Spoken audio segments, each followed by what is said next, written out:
po ng naturang programa ay obligado po ang mga super operators na umanib sa mga kooperatiba at korporasyon.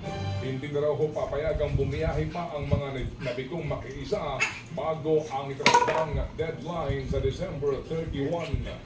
Nangangambang Makabayan Block sa Kamara na dededmahin lamang ang kanilang resolusyon para imbestigahan ang umanay signature buying para sa charter change. Mismong liderato raw kasi ng Kamara ang nagtutulak ng tsatsya. Nauna lang nanawagan ng investigasyon ang Makabayan matapos silang makatanggap daw ng kabi-kabilang ulat na pinapipirma sa petisyon ang ilang botante kapalit ng pagsali sa kanila sa TUPAD program at iba pang social services. Naitala raw ang signature buying sa iba't ibang lugar sa Quezon City, Caloocan, Valenzuela, Rizal at sa Tarlac. Nauna namang iginiit ng mga nadadawit na ahensya na wala silang kinalaman sa naturang aktibidad. Samantala